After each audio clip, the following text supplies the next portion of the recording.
हे जे जास्वंदीचं फूल आहे हे फक्त निमित्त मात्र आहे. हे फूल मला तुझी आठवण करून देतं, तुझी माझ्या आयुष्यात असण्याची जाणीव करून देतं. उद्या जर का हे जास्वंदीचं फूल नसेल तरी तू येणारच आहेस ना मला गुड मॉर्निंग करायला. आणि मी नाही येऊ शकले तर? ए काय बोलतेस यार तू? सतत असं काहीतरी निगेटिव्ह बोलत राहायचं.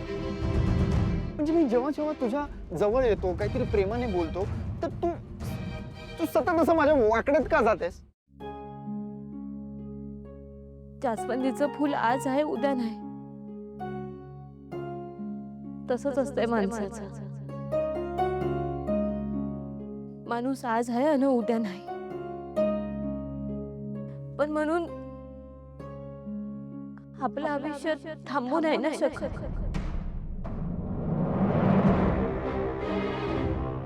त्यामुळे मला असं वाटतंय तुम्ही सवयीवर अवलंबून राहू नका. तुम्हाला लई पुढे जायचं आहे. देवयाईंची समधी स्वप्न पूर्ण करायची आहेत. पारू, मला तुझी पण स्वप्न पूर्ण करायची आहेत.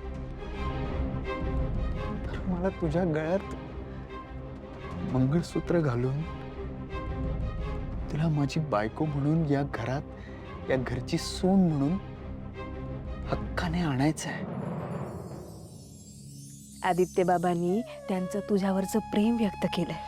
त्यांच्या डोळ्यात तुझ्यासाठी किती प्रेम दिसतं. रिया मॅडम, प्रीतम बाबा सगळ्यांनी स्वीकारलंय तुला. कळलं का वेडाबाई?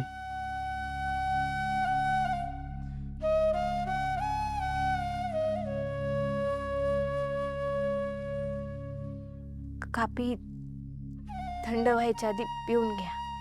ओके कारभारीण बाई.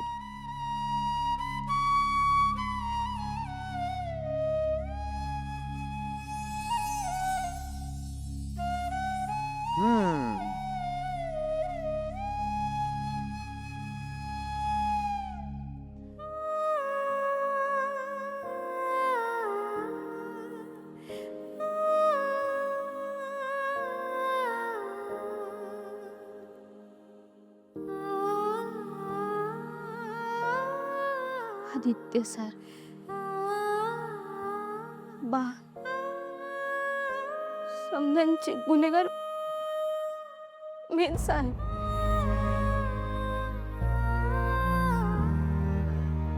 आणि याची शिक्षा मला मिळायलाच पाहिजे.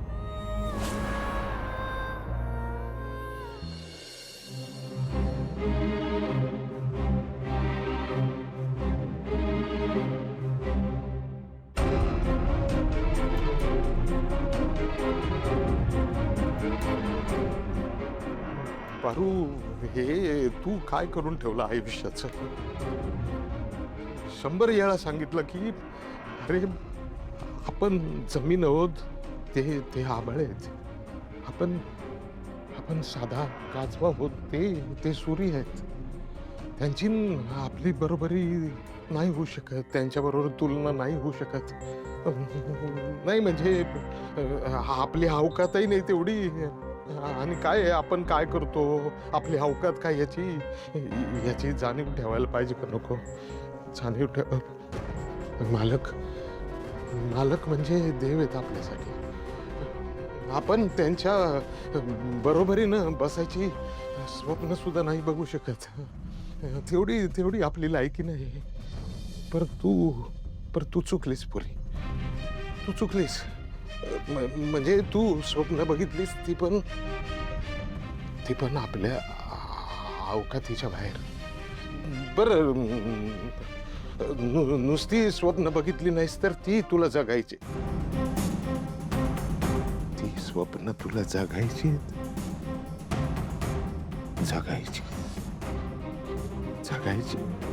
नाही, माझा नाईलाज आहे पारू. माझा नाईलाज आहे पारू. कारण मी खाल्ल्या मिठाला जागणारा माणूस आहे. मी माझ्या मालकांचा मी माझ्या मालकांचा विश्वासघात नाही करू शकत. नाही विश्वासघात करू शकत मालक. कसं करू मी विश्वासघात का?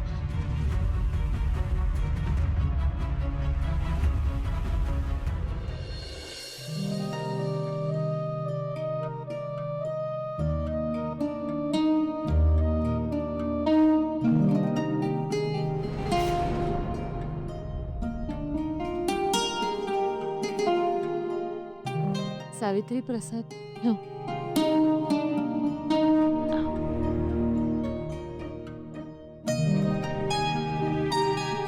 मला कधी काय हवं असतं हे तुला न सांगता सुद्धा कळतं ना पारू.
देवी,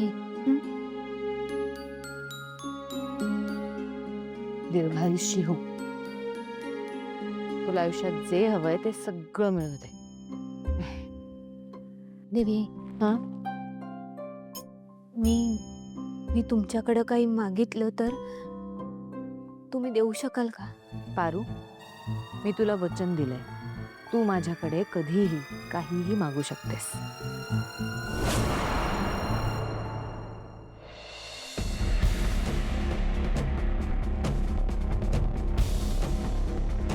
या बदल्यात मी अख्खं किर्लोस्कर साम्राज्य जरी तुझ्या नावावर केलं ना तरी ते कमीच पडेल. तू या बदल्यात जे मागशील ते मी द्यायला तयार आहे.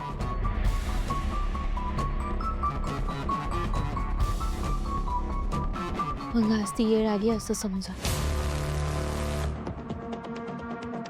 तू माझ्याकडे पहिल्यांदाच काहीतरी मागतेस. बोल, काय हवं?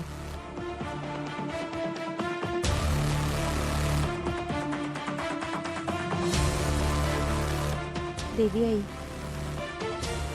तुम्ही मला काही देणारच असाल तर माझ्या बाला अभय द्या. तुम्ही मला वचन द्या की माझ्या बाला तुम्ही कधी बी दूर नाही करणार. माझ्या गणीची काळजी घ्या, लई शिकवाल त्याला. द्या वचन.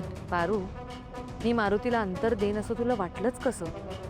आणि गणीला शिकवण्याचा प्रश्न असेल तर ते तू सुद्धा करू शकतेस ना.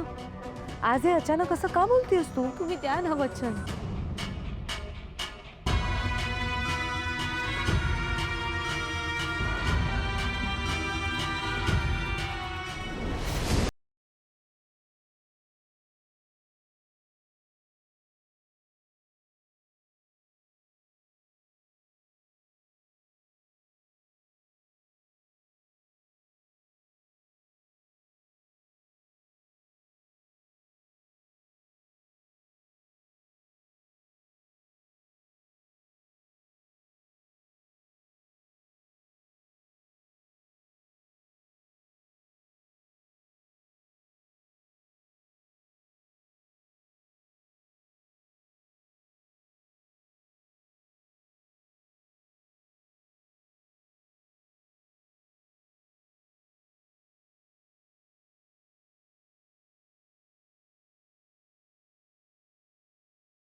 तुझ्या आवडत्या रंगाची साडी.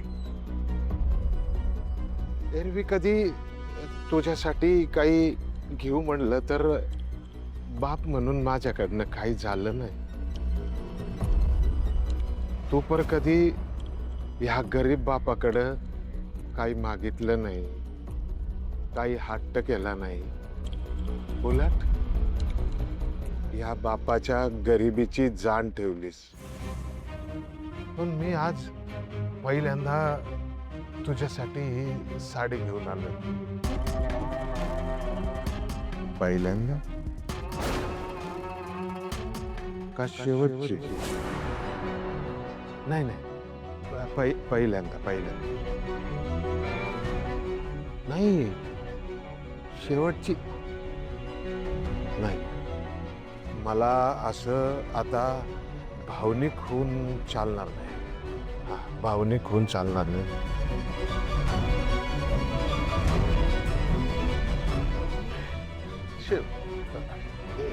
नाही नाही, मला आता ह्या वक्ताला असं भावनिक होऊन चालणार नाही. नाही चालणार. नाही पारू, लहानपणी तू माझ्याकडं खाऊ मागायचीस, पर मी तो खाऊ तुला देऊ नाही शकलो. पर कायम वाटायचं मी लय करंटा बापे, माझ्या लेकरांसाठी काही खाऊ पण आणू शकत नाही. पर आज मी तुझ्यासाठी एक खाऊ आणलाय. आजपर्यंत कुठल्याच बापानं त्याच्या मुलीसाठी असा खाऊ आणला असा. पर यो बाप तो खाऊ घेऊन आला माझ्या मुलीसाठी.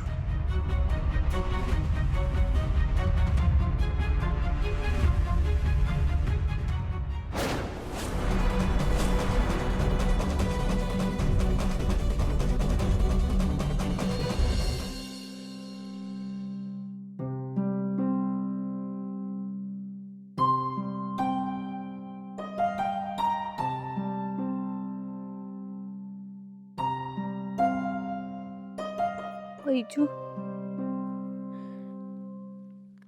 माझी चांगली मैत्रीण आहेस तू. आतापर्यंत मनातल्या समध्या गोष्टी मी तुझ्यासोबत बोलत आले आहे.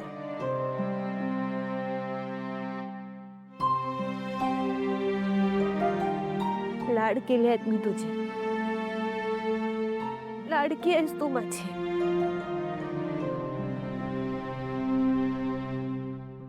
पण आता तुझे लाड करायला मी नसणार. त्यामुळं आता शाण्यासारखं वागायचं. चारा दिला ना की पटदिशी खायचं. पैजू,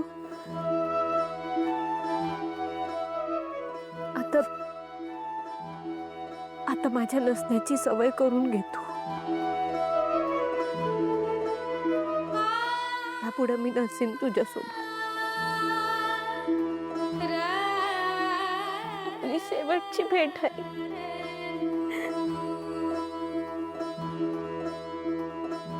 शान माझं बाळ, खा, पोटभर चारा खा.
ह्यो गणी बी ना कुठं बी पुस्तकं टाकून जातो.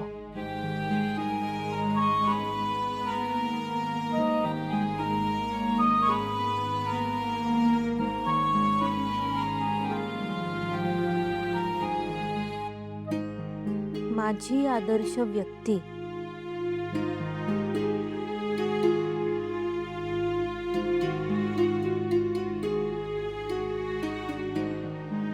माझी आदर्श व्यक्ती माझी बहीण पारू आहे. ती मला खूप आवडते. ती माझ्यावर प्रेम करते. ती माझे खूप लाड करते.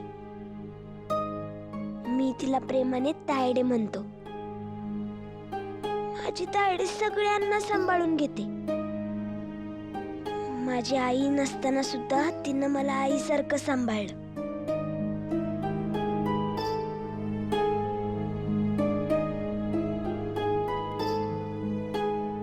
ती माझी आईच आहे. ती असली की मला एकदम भारी वाटतं. ती असली की मला आधार वाटतो. मी तिच्याशिवाय नाही राहू शकत. ती पण माझ्यावर खूप खूप खूप प्रेम करते. ती माझी आदर्श आहे.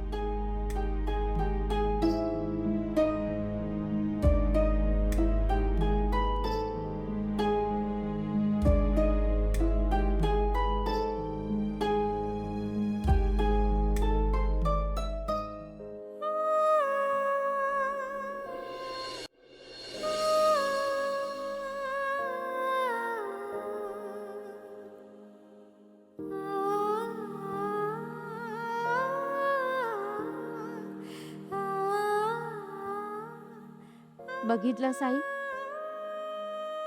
गणीनं काय लिहलंय माझ्यासाठी.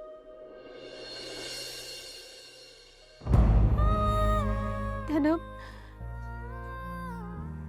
त्यानं मला आईची जागा दिली.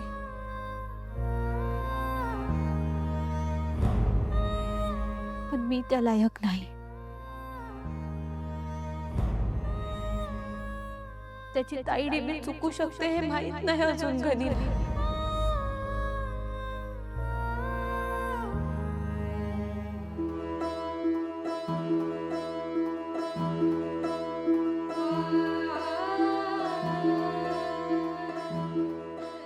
आई, आई मी आता तुझ्याकडे येईन. तू तरी माफ करशील का ग मला? कारण आपल्यालाच मिळून माझी आणि गणीची काळजी घ्यावी लागल. आई, आई ह्यो प्रवास नाही झेपत आहे मला. मी दमले. समधी नाती सांभाळता सांभाळता दमले.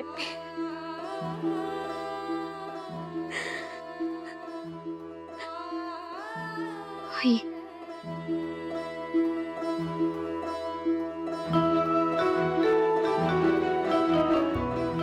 तुझ्या कुशीत येऊन मनसोक्त रडायचंय मला.